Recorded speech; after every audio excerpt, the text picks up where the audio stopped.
Well, hey, let's hop into it today and let's talk about what it really costs to buy a locksmith business. And I got some slides made up for you. Let's hop into the first one here. All right. There's a business for sale. All right.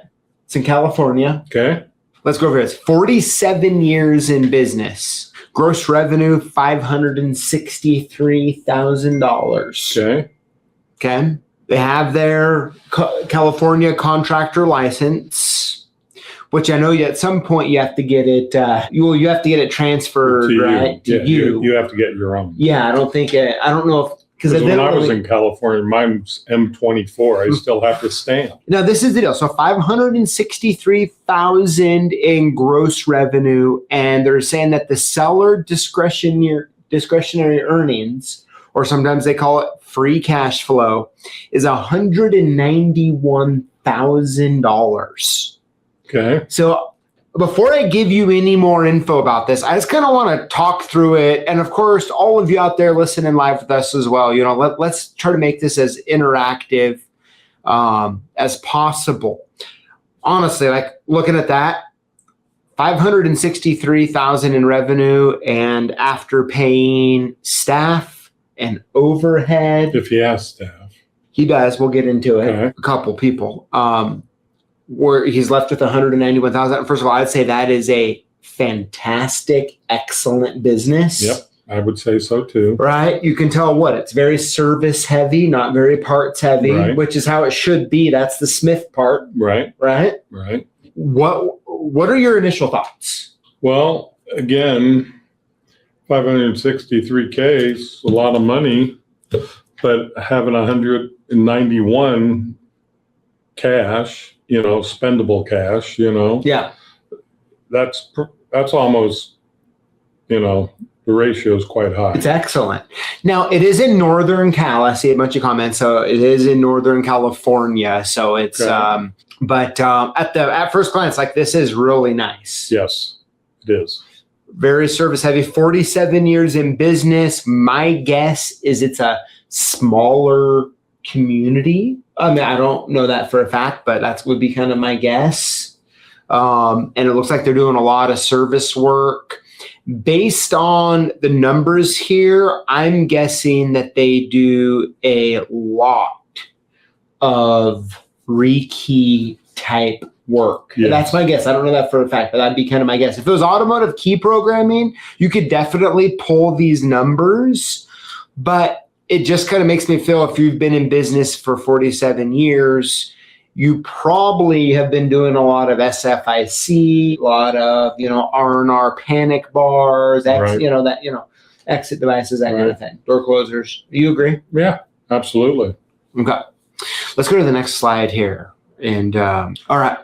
So the interesting thing that they point out is 3 years of climbing cash flow, which means over the past 3 years, it has kept getting more profitable. And that's the way it should be. But I also want to say, which is good. Okay, so a couple years ago, it was $144,000. Now it's $191,000. That's a $50,000 difference. Yep. It's a lot of money. Yeah, absolutely. I mean, would you be happy with $50,000 extra right now? Of course. Me too. Right? It's a lot. But I think something that pops up about this, though, that needs to be talked about is that and I don't know if this is the case, but for a fact, if you are going to you want to sell your business in 3 to 5 years, business brokers and listers will tell you that is what you need to do is get your free cash flow as high as possible. Why? Because people are willing to pay more for something that makes more. Right. Right? Are you going to be willing to pay more for something that makes $191,000 a year or something that makes $80,000 a year? Correct. It's a dumb question. Right. Yeah. It's obvious. Right.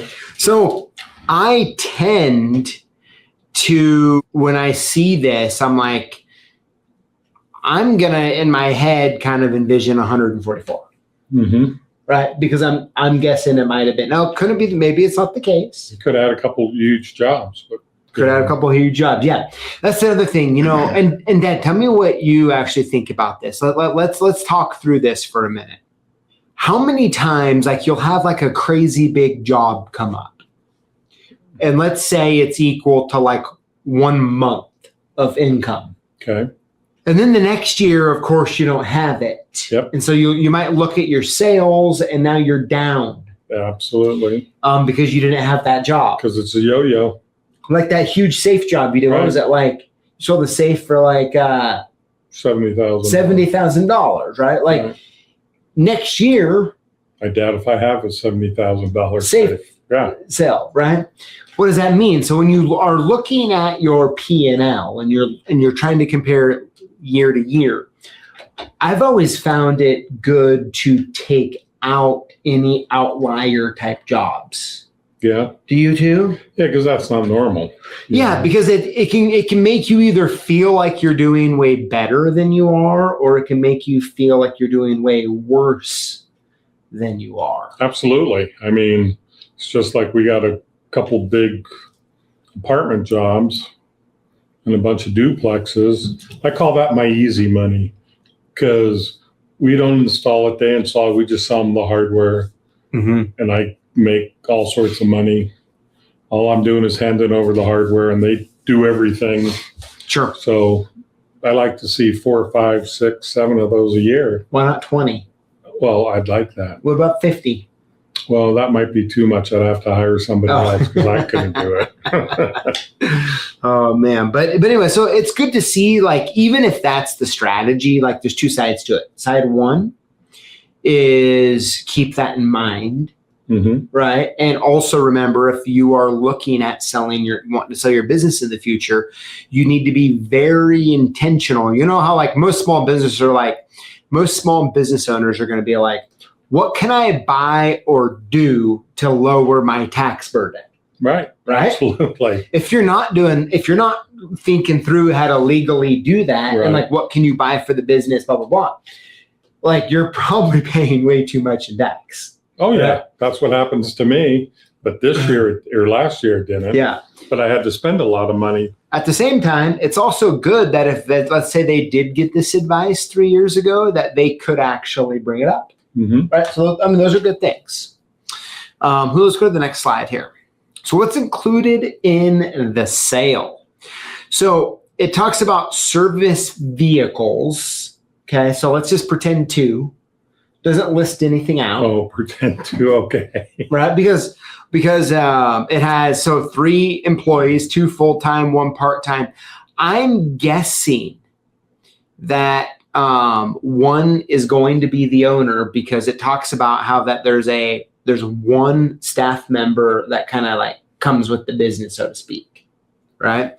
And then it says that there's a part-time. Would not surprise me if if 1 full-time and 1 part-time was like a husband-wife type of situation, right? Doing the books part-time, or, who knows? Huh. But so with that being said, say there's a shop or anything? Yes. Yep. So they have a rented shop. It's like 1,100 square feet, reasonable rent. They actually have, from how I read it, safe inventory, about a $30,000 retail value. Okay. How much would you say? So let's say, you're a big fan of Holland safe, right? Yeah. Or let's say even one of the two. Right. If you have $30,000 retail in safes, what would your cost be? Hopefully half, maybe a little bit more. Okay, so if you buy a Holland safe for $500, how much are you selling it for? I like to try to double my money, but it doesn't always happen. So what does that mean? Well, so I'd probably put $20 off of, if it retails for this, I'll sell it for retail, but I can always discount it, but we always go for the retail price. So most retail price through distributors is double it, Yeah, but I'm talking like Holland safe. So right. Like when you get that last shipment you got in, right. How are you deciding to price it? Well, I see what my cost is. Okay. and what they say to sell it for. Okay, so they have a published MSRP. Right. They do. And you'll keep with that MSRP? Yes. And is it usually double? Is it like? It's a little less than double, like 49, Okay. 48. So if like a little safe cost you $250, you're probably selling it for $490? 460. $460? Okay. And by the way, are you happy with that margin? Well, I always want 50%. I want to double my money or 100%, however you want to look at it. 50% margin. Yeah. Because you have to pay rent on it, meaning your building costs you every month. Yeah. So you need all that space to pay for itself. Because I think we sold over 100 safes last year. Yeah. Between the 3 stores. And we have quite a large inventory of safes. Sure. Would you and by the way, real quick, how margin works, right? So if you're selling something for $1,000 and you're buying it for $500, right, be a 50% margin because it's a percentage of the sale price, right? Yep. Where markup is cost plus the markup, right? But all right, so you're saying probably $15,000. Right. And how many safes is that? Are they gun safes? Are they fireproof? Are they just metal boxes? Mm-hmm. It all depends on what kind of safes you're selling. Sure. And are they ones? PR. Are they moving all the time? Or are they not? Yeah, there's all sorts. TL10s, 15s, 20s, 30s. Yeah. Those don't always move that quick. Yep. Now the good part is they would do some approximately 20% of the seller of the purchase price could be seller financing. 20%? 20%.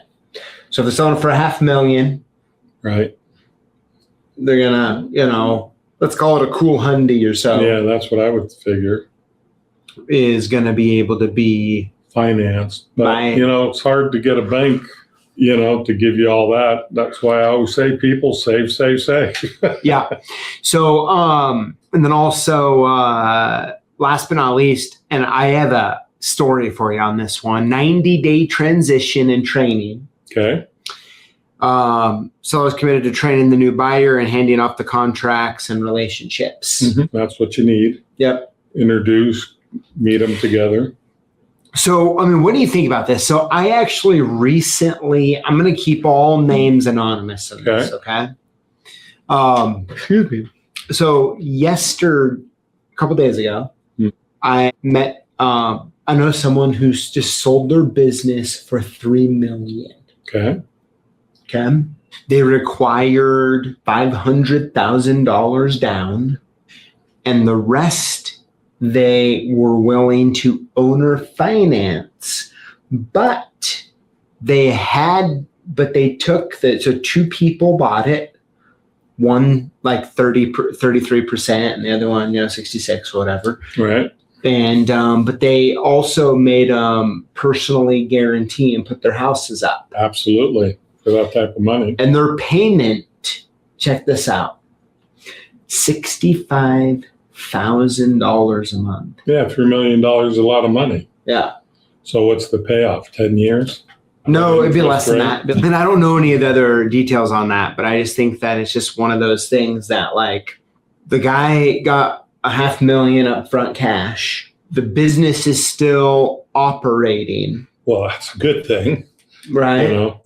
And it's interesting. Like, what do you think about that? Well, when you're talking a lot of dollars, most people, you're going to have to do some financing. Yeah. Somehow for the buyer. In particular, $3 million. Yeah. That's a lot of money. Yeah. Can you go to the bank and supposedly this business was netting, or let's call it free cash flow, $1 million a year. I'd say that's pretty good. Yeah. Real good. So it's interesting, huh? I'd like to make $1 million profit every year. Wouldn't we all? Would you spend $65,000 a month to do it in a loan? No. Why? I just don't like loans. Yeah, but if it's making how much, $1 million? Yeah. 65. So, you're talking half. Yeah, I'd still make $380,000 above. So probably. Yeah.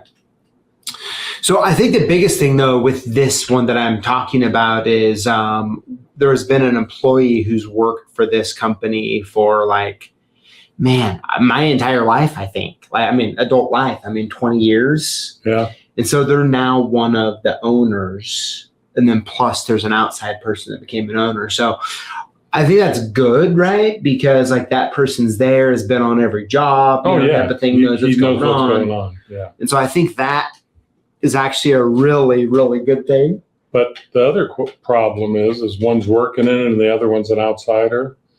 The guy who's working always feels he's doing more than the other guy, Yeah. Yeah, those issues. Now, I think, and I've run into this a lot. I wouldn't be surprised if the business does $1 million a year in sale. A lot of people, when they think they're going to make $3 million in sales. Well, they think that if you say that, I made $1 million last year, and it's you may have sold $1 million. Right. Your corporation may have. Yeah, it's tough to say. I always say I get, let's say I made $200,000. Well, I don't get $200,000 by the time everybody gets paid. Yeah. The government and, just the everyday business. Sure. It takes a lot.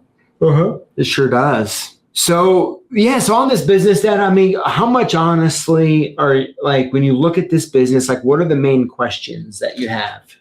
Well, it said 90 days to help train somebody. As long as the one employee stays in the business. Now, this one has an employee with staying or? Does. Okay. So you should be able to start making some good money. Whoever's buying who doesn't have any locksmith experience, it's going to take a couple of years. Everybody thinks you can learn in 6 months. Half the stuff you don't see unless it's once a year, if that. Sure. So you got to have memories and books and, stuff, but the 191 positive is good, you know, and then hopefully, if it's a husband, wife, it makes it a lot easier than paying out, because then you lose all that. A few things, John. I think they talked about how they really haven't got into current times, website advertising. They've been around 47 years. But what does it say they do? Auto, commercial, all. Yeah. Yeah, because, doing all the automotive is quite expensive to get into all the stuff anymore. You know, constantly changing. You always need to upgrade or get more equipment. Yeah. Even just for a single van, if it's multiples, it's quite expensive. I think, one other point on this deal I wanted to really make, which was that $3 million sale, was that the owner used his phone, his cell phone. As the business phone? No, not the business number, but pretty much all of his good customers wouldn't call his business. They're calling him. Right. Right. And so the two buyers, part of the deal was he had to forfeit his phone. Smart move. Yeah. So, it makes a lot of sense, right? You want to capture all of that. Right. Speaking of, you've been working on something. What happened to that? I bowed out. You did? Yep. Even after you guys had talked? Yeah, did. Really? Excellent deal, but I don't know if I was up for the challenge. Huh. Okay. But things might change. Yeah. And I think, Farmington Lockworks makes a good point. He says the knowledge of the remaining employees have the priceless, but the loss of the owner's knowledge and connections is hard to recover. Right. And it really usually is. It is when you have a good business, a lot of it's owner or manager, if it's a larger company, that, the relationships, all the relationships count, Yeah. And not all employees treat the relationship the same way you would. Sure. And you keep yawning. Are you tired? You know, how many times when we're on together, I have like yawn problems? Yeah, I don't know. It's weird. No, I'm enjoying it. Yeah. So, yeah. So, I mean, your final thoughts? I mean, like for me, like I'll just say that I think that whoever business this is, like excellent job running it from what I can see on numbers wise. I mean, I think any business that is doing $500,000 in revenue that has a staff member or two and is making a couple $100,000 a year is excellent. Absolutely. My guess on something like this is that total seller discretionary earnings would be under 100,000, just based on the numbers. And so the fact that it's almost double that is actually really impressive. Yeah, again, as I always say, it's the equipment, what comes with it, how old is it? Yeah. You know, like Ryan from San Luis Obispo says, oh, I'm old school. I got old equipment, not always, you know, the newest and hottest thing. That's where you make your money too, but you still need the newer equipment to keep up with everything, you know? If you're constantly buying, because there's a lot of people who want new everything, you know? Yeah. The latest trick, the latest toy, it's great, but it all costs. Yeah. You know, and if you have employees, you're not going to be able to do that. Yeah. It's usually a self-prior, you know, ownership that, oh, yeah, I want that. Okay. You know, you're the one making the money. Yeah. But when people say, in my company, oh, I don't have that, I said, you don't need it. You know? You don't need it. And that's it. You can do it that's good. Without it. That's real good. That's me. Yeah. Well, yeah. Any other final thoughts on this? It was like his vans. He never said, you're presuming to. Again, how many miles? I mean, I just replaced a van with 350,000 miles. Are you buying an old van where within 6 months you're going to have to go buy another one? I mean, with the positive cash flow, hey, there shouldn't be a problem. Yeah. You know? Yep. Because, you know, auto repairs, we had 6 vans where we had to replace the brakes all the way around. That's quite expensive. Yeah. I wonder why. I mean, maybe a lot of times it seems like on these listings, like, man, just give a little more details. Right. But at the same time, maybe they're meant to get people interested. To call. Yes. Right. Yes. To call and, you know, then they can answer the questions. I'm a visual guy. I got to go see it if I'm buying it. Yeah. You know, see what I'm buying. So, yeah. So I think all in all, I think it's a pretty cool business. I think they have, for what it is, it seemed to be done pretty well. Yeah, absolutely. You agree? Yeah. Cool. Any other thoughts on it? No. Are you going to be moving to Northern California? I'm not a Cali guy anymore. Even does Northern California have Yeah, they get a San Francisco. It's a big one. Oh, yeah. Southern I'm thinking like, to me, I think in my head at least, you're far enough away. San Francisco is like middle. Yeah, well, is it maybe? Much, yeah. But there's that fault line what goes all the way up into Oregon and Washington. Yeah. And I said, great, when I bought a house in Washington. Don't forget the insurance and equipment on your tools. Yep. Unemployment, health insurance. Yes, I agree. Well, and that's why, who is it? Micro Wolf. And that's why I think being able to have, $190,000 of free cash flow on a business that size is actually really impressive. It's kind of my... yeah, with all our trucks and shops and stuff, we pay $3,500 a month. It's a lot of money. Yeah. All right, everybody. Well, hey, thanks for being here, Dad. Like always, You know what? It's been, we go through these stretches where I don't have you on for quite a while. Well, I understand why. Now, how would you feel one day of doing a, reverse quiz? You quiz me. I'm not too good with questions. You're not? No. You're more of an answer man? Yeah. Well, we'll see. It's a good idea. I have to think about it. It's a good way to make me look dumb on the internet. I mean, I do a good job on my own, for the record, but You're like, hey, hey. I can't always disagree with you. Yeah. Oh my gosh, that's so good. But all right, everybody. Well, hey, thanks for being here. Thanks for hanging out. And we'll see you same place, same time next week. Y'all take care. Have a good one.